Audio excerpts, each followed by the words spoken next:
Assalamualaikum warahmatullahi wabarakatuh.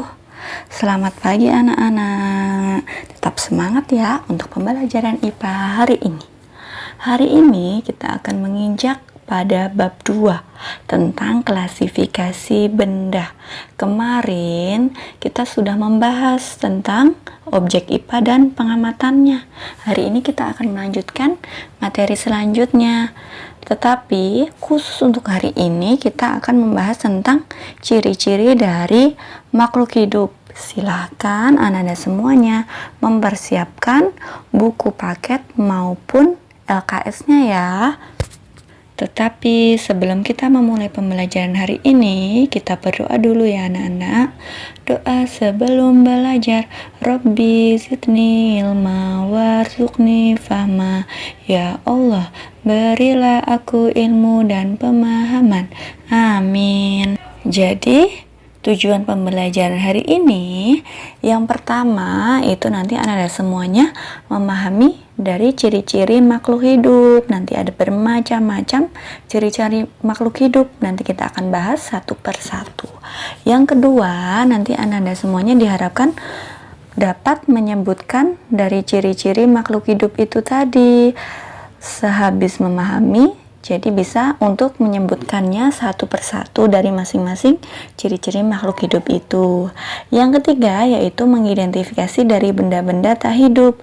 Jadi selain untuk mengetahui dari makhluk hidup, nanti kita akan sedikit membahas tentang benda-benda tak hidup. Seperti itu ya anak-anak. Kita lanjutkan materinya ya.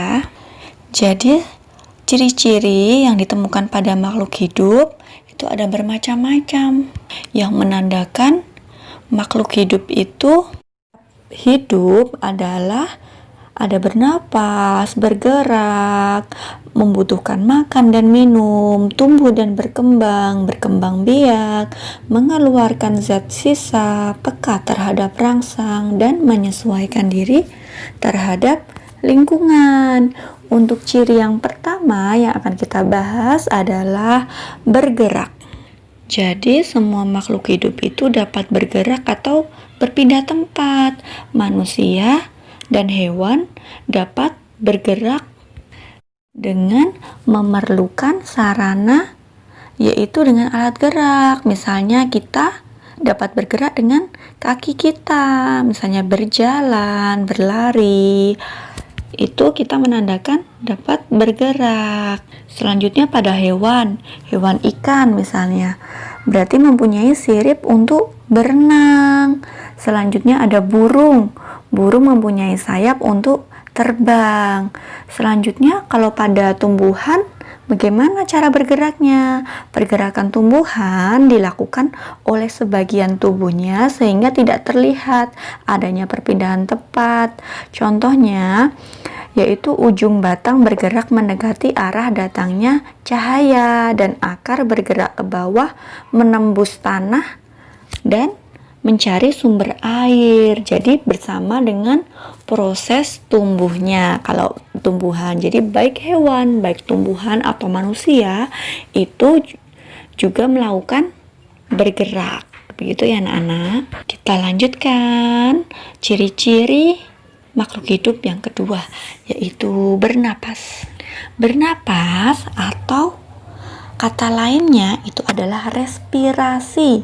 Itu merupakan proses pengambilan oksigen dari lingkungan dan mengeluarkan karbon dioksida dari tubuh. Kalau manusia itu menggunakan paru-paru. Hewan yang menggunakan paru-paru juga itu misalnya ada sapi, kucing, kambing, anjing, kelinci. Selanjutnya ada hewan yang bernafas dengan insang. Kalau dengan insang berarti contohnya ada ikan nila, ikan lele, ikan mujair. Selanjutnya ada yang bernapas menggunakan trakea. Kalau dengan trakea berarti serangga ya. Selanjutnya ada tumbuhan. Tumbuhan itu bernafas dengan mengambil oksigen melalui stomata dan lentisel pada batang dan akarnya.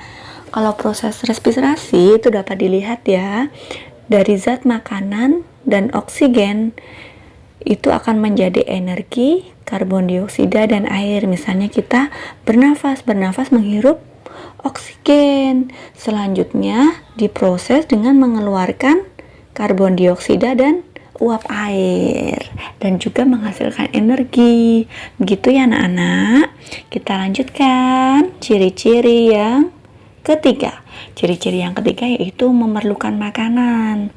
Kita sebagai manusia pasti memerlukan makanan ya, dari kita kecil, bahkan dari kita bayi masih di dalam kandungan juga mengeluarkan makanan, sampai akhir hayat kita juga akan terus memerlukan makanan. Nah, makanan dan minuman itu kebutuhan bagi semua makhluk hidup. Makanan itu berfungsi untuk menghasilkan energi sebagai pertumbuhan kita ataupun mengganti sel-sel yang rusak. Selanjutnya kalau kita minum berfungsi untuk zat pelarut di dalam tubuh. Nah, setiap makhluk hidup itu mempunyai cara yang berbeda-beda untuk mendapatkan makanan. Kalau tumbuhan hijau itu dapat membuat makanannya sendiri melalui proses fotosintesis. Jadi hasil fotosintesis itu adalah berupa karbohidrat dan oksigen. Oleh karena kemampuannya untuk membuat makanan sendiri, maka tumbuhan itu disebut sebagai makhluk hidup autotrof. Makhluk hidup juga bersifat heterotrof, yaitu makhluk hidup yang menggunakan bahan organik sebagai sumber makanannya.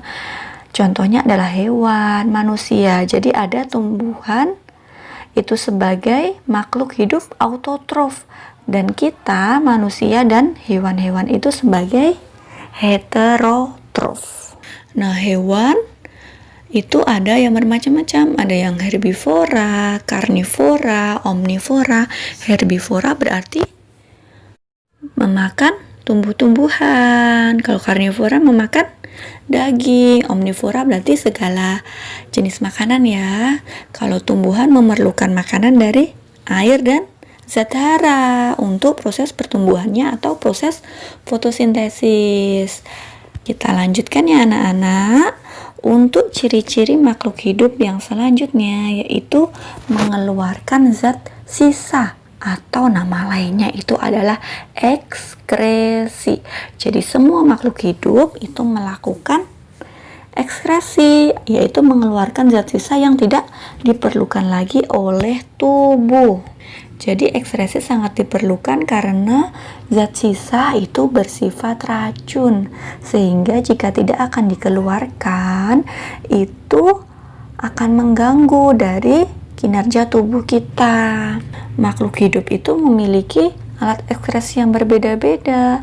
Kalau manusia itu mengeluarkan zat sisanya melalui kulit, yaitu saat kita berkeringat. Selanjutnya ada ginjal saat kita buang air kecil. Selanjutnya paru-paru saat kita bernafas mengeluarkan karbon dioksida dan uap air. Selanjutnya hati ini untuk mengeluarkan racun-racun. Selanjutnya ada serangga melalui pembuluh mata giginya, dan cacing itu melalui nefridiumnya. Kalau tumbuhan mengeluarkan karbon dioksida dan uap air melalui stomata dan lentisel. Begitu ya anak-anak. Jadi semua makhluk hidup itu juga mengeluarkan zat sisa yang tidak diperlukan oleh tubuh. Ciri makhluk hidup yang kelima yaitu tumbuh dan berkembang. Sebagai contoh nih, kita lahir dari ayah dan ibu kita. Ayah dan ibu kita itu juga mempunyai orang tua, yaitu kakek dan nenek kita. Jadi dan seterusnya, sehingga memperoleh banyak keturunan. Kemampuan makhluk hidup dalam memperoleh keturunan itu disebut berkembang biak. Jadi tujuannya untuk berkembang biak adalah agar keturunannya itu tidak punah. Jadi untuk melestarikan keturunannya. Jadi cara berkembang biak makhluk hidup itu berbeda-beda. Ada yang secara kawin atau seksual dan generatif, dan secara tak kawin atau aseksual. Produksi generatif itu merupakan reproduksi dengan cara peleburan antara sel telur dengan sel sperma. Sedangkan secara vegetatif itu tanpa adanya peleburan sel telur dan sel sperma. Kalau manusia itu berkembang biak secara generatif. Hewan dan tumbuhan ada bermacam-macam. Ada yang secara generatif dan ada juga yang secara vegetatif. Selanjutnya, perbedaan dari tumbuh dan berkembang apa ya Ustazah? Kalau tumbuh itu pertambahan ukuran tubuh yang tidak lagi dapat kembali ke ukuran semula. Misalnya pada waktu kita masih SD itu tinggi kita masih 145 cm. Kita menginjak ke SMP tingginya menjadi 150 cm. Berarti ada pertambahan tinggi 5 cm, berarti itu termasuk tumbuh. Kita mengalami pertumbuhan dari tinggi badan kita. Jadi pertumbuhan itu tidak dapat kembali ke ukuran yang semula. Selanjutnya perkembangan itu proses perubahan menuju kedewasaan. Jadi selain tumbuh, manusia itu juga mengalami perkembangan. Misalnya proses cara berpikir kita menjadi lebih dewasa. Tidak seperti anak-anak dulu. Apa-apa kalau mau minta harus menangis dulu. Kalau kita kan sudah menginjak remaja, jadi bisa untuk memikirkan mana yang baik dan mana yang tidak baik. Seperti itu ya anak-anak. Jangan berkembang biak tadi fungsinya itu mempertahankan jenisnya agar tidak punah. Jadi misalnya ada hewan yang keberadaannya itu hampir punah, itu cara melestarikannya dengan berkembang biak. Begitu ya anak-anak. Kita lanjutkan ke ciri makhluk hidup selanjutnya, yaitu peka terhadap rangsangan. Misalnya hewan dan manusia itu dengan saraf dan indera kita. Kalau tumbuhan itu secara iritabilitas. Misalnya kalau kita manusia ya, mata itu peka terhadap rangsangan cahaya. Dengan alat indera kita, alat penglihatan kita, itu mata kita misalnya pada di sinar matahari yang terik. Jadi kita otomatis untuk memejamkan mata kita. Kalau gelap, kondisinya gelap, kita otomatis akan membelakkan mata kita agar terlihat dan menuju ke sumber cahaya. Kalau hidung itu peka terhadap bau-bauan. Selanjutnya telinga itu peka terhadap suara. Lidah peka terhadap perasa dari sesuatu. Dan kulit itu peka terhadap sentuhan atau tekanan. Terus tumbuhan itu apakah juga peka terhadap rangsangan? Jadi tumbuhan itu tidak memiliki indera seperti manusia dan hewan, tetapi peka terhadap rangsangan. Misalnya ujung akar itu tumbuh ke bawah karena gaya gravitasi dan menuju ke sumber air. Selanjutnya putri malu. Putri malu itu akan mengatupkan daunnya jika disentuh, dan ujung batang itu akan selalu menghadap menuju ke arah datangnya cahaya. Kita lanjutkan ciri makhluk hidup yang selanjutnya, yaitu adalah mampu beradaptasi. Kemampuan makhluk hidup untuk menyesuaikan diri dengan lingkungan itu disebut dengan adaptasi. Misalnya ini hewan cumi-cumi itu mengeluarkan tinta untuk melindungi diri dari musuh. Unta itu mampu bertahan di daerah gurun tanpa minum berhari-hari karena mempunyai cadangan makanan di dalam tubuhnya. Selanjutnya tumbuhan ini ada yang xerofit, jadi mampu ke lingkungan yang kering. Hidrofit berarti mampu hidup di air. Tropofit dan higrofit. Selanjutnya ada contoh yang lain, misalnya pohon jati itu akan menggugurkan daunnya pada musim pengarau untuk mengurangi penguapan. Kaktus, ini contoh dari tumbuhan xerofit, ini mempunyai daun yang berbentuk duri untuk mengurangi penguapan juga di lingkungan yang panas.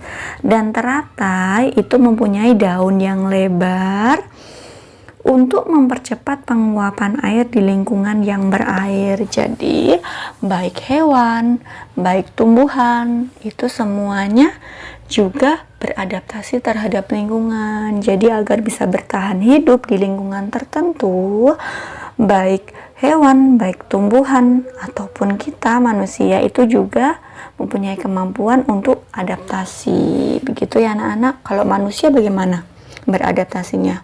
Misalnya di lingkungan yang panas. Di lingkungan yang panas kita beradaptasi dengan mengeluarkan banyak keringat. Kalau lingkungan yang dingin kita biasanya menggigil. Dengan menggigil itu biasanya untuk mempertahankan suhu kita agar tetap hangat. Dan biasanya kalau ada di lingkungan yang dingin, manusia itu juga akan sering buang air kecil. Seperti itu ya anak-anak, dari ciri-ciri makhluk hidup. Jadi ada bermacam-macam. Ustazah harap nanti Ananda semuanya memahami masing-masing dari ciri-ciri makhluk hidup, dan apabila ada pertanyaan nanti bisa menyebutkannya satu persatu ya. Selanjutnya ada benda mati atau benda tidak hidup. Jadi selain makhluk hidup, dari ciri-ciri dari benda mati atau benda tak hidup itu adalah tidak bergerak, tidak bernapas, tidak memerlukan makanan, tidak mengeluarkan zat sisa, tidak mempertahankan jenisnya, dan tidak menanggapi rangsangan.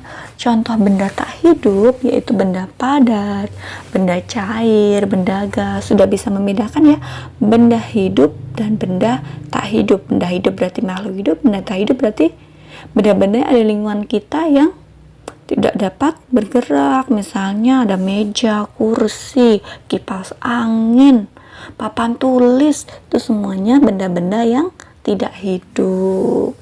Gitu ya anak-anak. Alhamdulillah kita sudah belajar banyak. Belajar tentang ciri-ciri makhluk hidup, belajar tentang ciri-ciri makhluk tak hidup juga. Jadi tidak ada tugas untuk hari ini, tapi kita lanjutkan materi selanjutnya besok hari Rabu. Seperti itu ya anak-anak. Ustazah akhiri pada pertemuan hari ini. Wassalamualaikum warahmatullahi wabarakatuh.